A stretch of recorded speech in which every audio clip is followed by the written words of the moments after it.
जय हिंद। आज हम बात करने वाले हैं महाकुंभ में लगी तीसरी बार आग के बारे में। महाकुंभ में अब तक तीसरी बार आग लग गई और ये आग कैसे लगी, आज हम इसके बारे में खुल के चर्चा करेंगे। और इसमें दोटों से भरे हुए 2 बैग भी जल गए हैं। आइए ये आग कैसे लगी हम बात करेंगे। यह आग महाकुंभ में शनिवार को लगी थी। एम्बुलेंस और फायर ब्रिगेड की गाड़ी मौके पर पहुंच गई। मेले में जबरदस्त भीड़ के चलते गाड़ियों को मौके पर पहुंचने में दिक्कत हुई थी। यह घटना सेक्टर 18 और 19 की है। शाम करीब 6 बजे श्री रामचरितमानस सत्संग प्रचार मंडल के शिविर में आग लगी थी। आधे घंटे में आग पर काबू पा लिया गया था। पांडाल और अंदर रखे अलमारी के सामान भी जल गए थे। नोटों से भरा बैग निकालने और एक बाबा ने बताया नोटों के 3 बैग थे। इसमें 2 बैग मिले नहीं है जिनके जलने की आशंका है। तीसरे बैग के कुछ नोट भी जल गए हैं। महाकुंभ में 28 दिन में आग की यह चौथी घटना है। फायर फाइटर्स आग पर काबू पाने में जुटे हुए हैं, जो आप देख सकते हो। आग की सूचना पर फायर ब्रिगेड की 8 से 10 गाड़ी मौके पहुंच गई थी।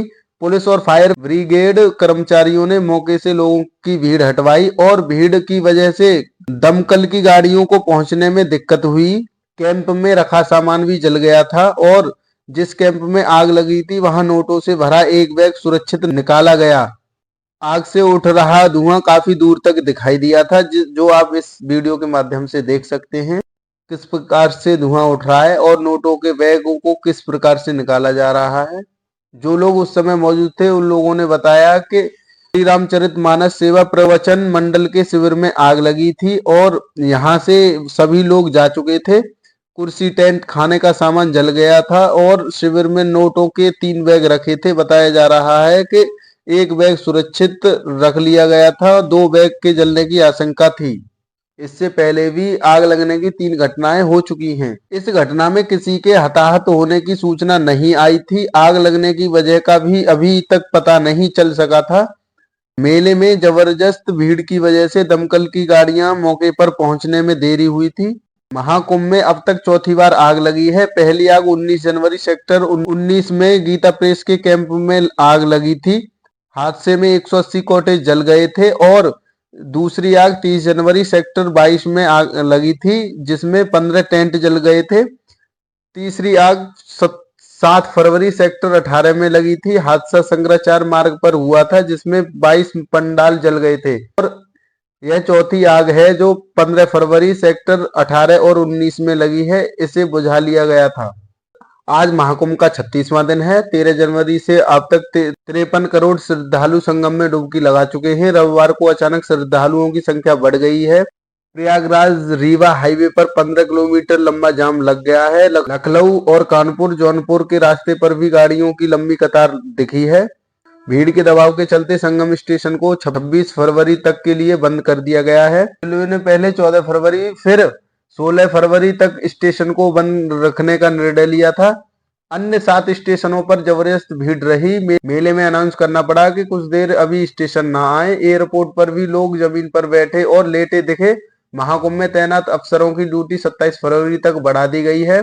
प्रशासन ने मेला क्षेत्र में वाहनों की एंट्री रोक दी है। साथ ही सभी तरह के पास भी रद्द कर दिए गए हैं। बाहर से आने वाले श्रद्धालुओं के वाहन भी संगम में 10 से 12 किलोमीटर पहले बनाई गई पार्किंग में रोके जा रहे हैं। पार्किंग और स्टेशन से करीब 10 से 15 किलोमीटर की दूरी लोगों को पैदल तय करनी पड़ रही है। महाकुंभ में पहली बार नगर निगम सदन की बैठक सोमवार को होगी। इस ऐतिहासिक बैठक में 100 पार्षद शहर के विकास पर चर्चा करेंगे। बैठक में यमुना पर राम सेतु बनाने का संकल्प भी पारित किया जाएगा। यह राम सेतु 1200 मीटर लंबा होगा। यमुना बैंक रोड से शिवालय पार्क तक बनाया जाएगा। इससे लोग पैदल की पार्क तक पहुंच सकेंगे। इस पुल के निर्माण पर 400 करोड़ रुपए से अधिक खर्च होने की संभावना है। महाकुंभ के बाद अक्टूबर-नवंबर में इसका काम शुरू हो सकता है। वीआईपी घाट और संगम तट पर श्रद्धालुओं की बढ़ती भीड़ को देखते हुए पुलिस ने कुछ सुरक्षा नियम लागू किए हैं। अब वीआईपी के साथ केवल 7 लोग ही नाव में बैठ सकते हैं। अगर लोगों की संख्या इससे अधिक होगी तो पुलिस प्रशासन नाव उपलब्ध नहीं कराएगा। यह कदम वीआईपी स्थानार्थियों की सुरक्षा को ध्यान में रखते हुए उठाया गया है। अक्सर वीआईपी अपने पास 20 से 40 लोगों को लाते हैं। इससे विभिन्न प्रकार की समस्याएं उत्पन्न होती हैं। इसके अलावा संगम तट पर स्नान में अधिक समय लगने के कारण अन्य वीआईपी को समय पर नाव नहीं मिल पाती। इसी कारण वीआईपी और उनके साथ आए व्यक्तियों के लिए संगम में स्नान का समय 10 मिनट निर्धारित किया गया है। दोस्तों, ये थी हमारी महाकुंभ के बारे में आज की जानकारी। यदि हमारी जानकारी आपको पसंद आई हो तो वीडियो को लाइक और चैनल को सब्सक्राइब जरूर करें। मिलेंगे अगली वीडियो में, जब तक के लिए जय हिंद।